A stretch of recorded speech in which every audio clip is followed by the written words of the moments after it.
प्यारे विद्यार्थियों, 18 मार्च के एग्जाम के लिए व्यवसाय अध्ययन यानी बिजनेस स्टडीज़ का जो है 2024 के लिए महत्वपूर्ण प्रश्न पत्र देख रहे हैं। तो ये सवा 3 घंटे का पेपर होगा, 80 नंबर का ये पेपर रहेगा। और यहाँ पे जो खंड अ है इसमें बहुविकल्पीय प्रश्न रहेंगे। तो पहले प्रश्न से स्टार्ट करते हैं और इसके सॉल्यूशन को देखते हैं। यहाँ पहला प्रश्न पूछा गया है, प्रबंध का प्राथमिक कार्य है। तो प्रबंध का जो प्राथमिक कार्य है वो क्या है? आप सभी को पता है, कार्यों का नियोजन करना जो है प्रबंध का प्राथमिक कार्य है। तो यहाँ पे ब ऑप्शन जो है करेक्ट हो जाएगा। नेक्स्ट जो क्वेश्चन है, प्रबंध के सिद्धांत नहीं होते हैं। तो प्रबंध के सिद्धांत कैसे नहीं होते हैं? तो आपका आंसर हो जाएगा, उपचारात्मक भी नहीं होते हैं, विवरणात्मक भी नहीं होते, भविष्यवाची भी नहीं होते, यानी उपरोक्त सभी सही हैं इसमें। नेक्स्ट जो क्वेश्चन है इसमें आपसे पूछा गया है, व्यावसायिक वातावरण का लक्षण नहीं है। व्यावसायिक वातावरण में जो अनिश्चितता होती है, जोखिम होता है, संबंधिता होती है, लेकिन कर्मचारी जो है व्यावसायिक वातावरण में नहीं आते हैं। तो यहाँ पे ऑप्शन करेक्ट हो जाएगा। अगला जो क्वेश्चन है, नियोजन का आधार है। नियोजन का आधार जो माना जाता है वो किसको माना जाता है? तो नियोजन का मेन आधार जो है पूर्व अनुमान लगाना होता है। तो यहाँ पे 100 ऑप्शन जो है करेक्ट हो जाएगा। नेक्स्ट जो क्वेश्चन है, पदोन्नति कर्मचारियों का हस्तांतरण है। तो पदोन्नति कर्मचारियों का कैसा हस्तांतरण है? ये ऊर्ध्वाधर है। तो यहाँ पर जो है ब ऑप्शन करेक्ट हो जाएगा। इसके बाद जो नेक्स्ट क्वेश्चन है, अंगूरी लता संप्रेषण जो है होता है, कैसा होता है? ये अनौपचारिक होता है। ये आपस में बात करते करते फैल जाता है। तो इसके लिए हम बोलते हैं इसको अनौपचारिक संप्रेषण। इसके बाद में किसका संबंध व्यक्तियों से ना होकर के परिणामों से है?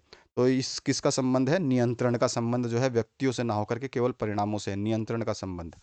अगला जो प्रश्न है इसमें पूछा गया आपसे, व्यवसाय की वित्तीय व्यवस्था से वित्तीय प्रबंध का संबंध है, कैसा संबंध है? तो इसका संबंध बिल्कुल प्रत्यक्ष है। व्यवसाय की वित्तीय अवस्था का वित्तीय प्रबंध का संबंध जो है वो प्रत्यक्ष होता है। अगला जो प्रश्न है इसमें पूछा गया है, कार्यशील पूंजी का सूत्र जो है वो क्या होता है? तो कार्यशील पूंजी का सूत्र होता है, चालू संपत्तियों में से चालू देयताएं जो है लाइबिलिटीज को घटा देते हैं। करंट एसेट्स में से जो है आप लाइबिलिटीज को माइनस करोगे तो कार्यशील पूंजी जो है आपको मिल जाएगी। नेक्स्ट जो है, विपणन का सार है। विपणन का मेन सार क्या होता है ये आपको बताना है। विपणन का मेन सार जो है वो विनियम है। तो यहाँ पे जो है 100 ऑप्शन करेक्ट हो जाएगा। विपणन मिश्र का तत्व नहीं है। विपणन मिश्र का जो तत्व नहीं है वो कौन सा है? यहाँ पे उत्पाद भी होता है, मूल्य भी होता है, स्थान भी होता है। तो उत्पादक का कोई लेना देना नहीं है मिश्र के तत्वों से। तो यहाँ पे जो है 100 ऑप्शन आपका करेक्ट हो जाएगा, उत्पादक। इसके बाद जो है, विपणन का स्तंभ माना जाता है, किसको माना जाता है? तो विपणन का जो स्तंभ है वो माना जाता है पैकेजिंग और लेबलिंग को। तो यहाँ पे 100 ऑप्शन करेक्ट हो जाता है। खाद्य पदार्थों की गुणवत्ता को बताने वाला चिन्ह जो है वो कौन सा होता है? तो वो होता है FPO चिन्ह। तो यहाँ पे 100 ऑप्शन करेक्ट हो जाएगा। नेक्स्ट जो क्वेश्चन है, ट्रेजरी यानी कि राजकोष बिल की अधिकतम अवधि जो है वो कितनी वर्ष की होती है? तो वो 1 वर्ष की होती है। ब ऑप्शन करेक्ट हो जाएगा। जागो ग्राहक जागो किसका हिस्सा है? तो जागो ग्राहक जागो जो है ये हिस्सा है आपका उपभोक्ता शिक्षा का अधिकार का। उपभोक्ता शिक्षा के अधिकार का। ब ऑप्शन करेक्ट हो जाएगा। अगला जो प्रश्न है इसमें रिक्त स्थानों की पूर्ति करनी है, जिसमें पहला प्रश्न पूछा गया, प्रबंध एक खालिस्तान शक्ति है। तो प्रबंध जो है एक अमूर्त शक्ति है। यहाँ पे अमूर्त जो है इसका आंसर हो जाएगा।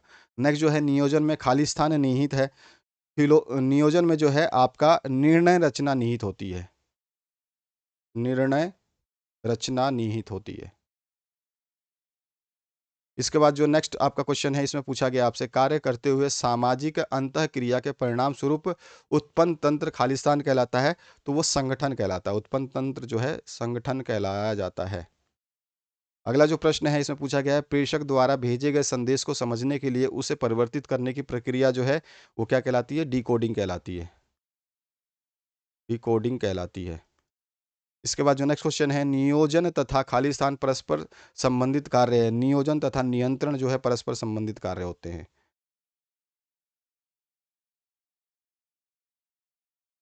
अगला जो नेक्स्ट क्वेश्चन है, ऋण का समस्त पूंजी से अनुपात को खालिस्तान के नाम से भी पुकारा जाता है। इसको वित्तीय उत्तोलक भी बोलते हैं।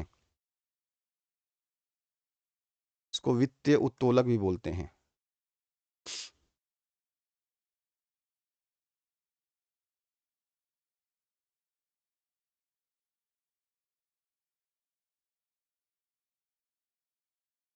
अगला जो क्वेश्चन है इसमें पूछा है, पैकेजिंग के खालिस्तान स्तर होते हैं। तो पैकेजिंग के 3 स्तर होते हैं, आप जानते ही हो। तो यहाँ पे 3 स्तर जो है आ जाएगा।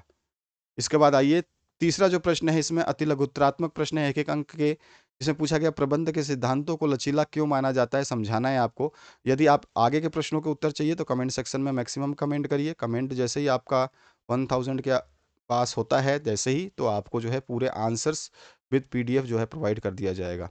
तो मैक्सिमम जो है इसको शेयर करिए ऑटोमेटिकली कमेंट का जो मात्रा है वो बढ़ जाएगा। तो आप जितना ज़्यादा शेयर करेंगे उतनी जल्दी जो है आपके कमेंट जो है रीच कर जाएंगे। यहाँ पर जो नेक्स्ट क्वेश्चन है इसमें पूछा गया जवाबदेही से क्या तात्पर्य है। तीसरा प्रश्न पूछा गया है अनुस्थापन से क्या तात्पर्य है। अगला जो प्रश्न है क्या नियंत्रण एवं नियोजन दोनों ही भविष्यदर्शी होते हैं, इसको समझाने हैं। इसके बाद जो है पूंजी बजटिंग निर्णय से क्या आशय होता है और ट्रेडमार्क पंजीकृत करने का क्या लाभ है। उपभोक्ता कौन है, स्पष्ट कीजिए। नियोजन एक आधारभूत कार्य है, कैसे है ये। संप्रेषण प्रक्रिया में प्रतिपुष्टि को समझाना है और नीति एवं प्रक्रिया में अंतर बताना है। इसके बाद जो बड़े प्रश्न है खंड ब में जो शुरू होंगे उसकी बात करते हैं। तो यहाँ पे पूछा गया समन्वय सभी प्रबंधकों का उत्तरदायित्व है, इसको समझाना है आपको। अगला जो प्रश्न है इसमें पूछा गया है प्रभावपूर्णता बनाम कार्यकुशलता को समझाइए। फ्योल के पहल क्षमता सिद्धांत की व्याख्या करनी है। और यहाँ पर बोला गया है व्यावसायिक उद्यमों के लिए व्यापारिक वातावरण को समझना क्यों महत्वपूर्ण है, टिप्पणी कीजिए। नियोजन में प्रक्रिया को स्पष्ट कीजिए। एक अच्छे ब्रांड का नाम की विशेषताएं बताइए, एक अच्छा ब्रांड जो होता है उसके नाम की क्या विशेषताएं होती हैं बताना है। उपभोक्ता संरक्षण अधिनियम 2019 के अनुसार राष्ट्रीय आयोग को समझाना है आपको। इसमें पूछा गया संगठन किस प्रकार समन्वय में सहायक है, स्पष्ट कीजिए। नियुक्तिकरण के पहलू को चार्ट द्वारा प्रदर्शित कीजिए। एक प्रबंधक के रूप में नियंत्रण प्रक्रिया के प्रथम 2 चरणों को स्पष्ट कीजिए। निर्देशन क्रिया को प्रारंभ करता है, इसको समझाना है आपको। वित्तीय जोखिम क्या है, ये क्यों उठाता है कोई जो संस्था है वो क्यों उठाता है वित्तीय जोखिम, ये आपको बताना है। इसके बाद जो है आपका नेक्स्ट जो क्वेश्चन है सेक्शन की बात करते हैं। दीर्घ उत्तरीय प्रश्न में टेलर द्वारा अनुमोदित कार्यात्मक फोरमैनशिप की तकनीक एवं मानसिक क्रांति की अवधारणा की व्याख्या करनी है। इसी में अथवा प्रश्न पूछा गया है प्रबंध के क्षेत्र में हेनरी फेयोल के योगदान को स्पष्ट करना है। नियुक्तिकरण की आवश्यकता एवं महत्व पर प्रकाश डालना है। अथवा में पूछा गया आपसे आपके दृष्टिकोण से प्रशिक्षण और विकास से कर्मचारियों को होने वाले किन्हीं 3 लाभों को जो है समझा देना है। अगला जो प्रश्न है इसकी बात करें तो इसमें बोला गया है निर्देशन प्रबंध प्रक्रिया का हृदय है, क्या आप सहमत हैं। अपने उत्तर के समर्थन में कोई 3 कारण जो है आपको बताने हैं। इसी में अथवा प्रश्न जो है इसमें पूछा गया अभिप्रेरणा को परिभाषित करते हुए उसके महत्व को समझाइए। अगला प्रश्न है उपभोक्ता के अधिकार और दायित्व उत्तरदायित्वों के बारे में बताएं। इसी में अथवा प्रश्न है भारत में उपभोक्ता संरक्षण की आवश्यकता एवं महत्व को स्पष्ट कीजिए। निबंधात्मक जो प्रश्न है उसकी बात करें अधिकार अंतरण के तत्वों का उल्लेख करना है। इसी में अथवा पाठ जो दिया गया है केंद्रीकरण और विकेंद्रीकरण के बीच जो है अंतर स्पष्ट करना है आपको। लाभांश निर्णय को प्रभावित करने वाले कारकों के रूप में निम्नलिखित की व्याख्या करनी है, जिसमें उपार्जन का स्थायित्व है, विकास के अवसर है, नकदी प्रवाह की स्थिति है और करारोपण नीति है। तो इनमें चारों को जो है आपको थोड़ा थोड़ा सा समझा देना है। इसी में एक अथवा पाठ है जिसको आपसे पूछा गया है जो कि है विक्रय संवर्धन की सामान्य रूप से प्रयोग में आने वाली क्रियाओं को समझा देना है। इसी में अथवा एक पाठ है जो कि बोला गया है विपणन प्रबंध में विज्ञापन की भूमिका स्पष्ट कीजिए। तो इस तरह से ये प्रश्न पत्र है जो कि आपके लिए बहुत ही महत्वपूर्ण रहेगा। मैक्सिमम कमेंट जो है जैसे ही पास होते हैं आपके आंसर शीट मिल जाएगी। यहाँ पर जो प्लेलिस्ट आ रही है इसको चेक करिए, इस प्लेलिस्ट में आपको सब मिल जाएगा। और ज़्यादातर अगर आपको आंसर्स चाहिए तो ज़्यादातर आंसर्स आपको मिल जाएंगे। 2021 का मॉडल पेपर चेक करिए, 2022 का मॉडल पेपर चेक करिए, प्लेलिस्ट में अवेलेबल है। और 2023 का भी मॉडल पेपर मैंने करवा रखा है, उसको चेक करिए। तीनों साल के मॉडल पेपर जैसे ही आप चेक करेंगे तो बहुत सारे आंसर्स आपको वहाँ पे मिल जाएंगे और उसमें बहुत इंपॉर्टेंट क्वेश्चन है वो भी आपको देखने चाहिए। Thank you very much, have a good day.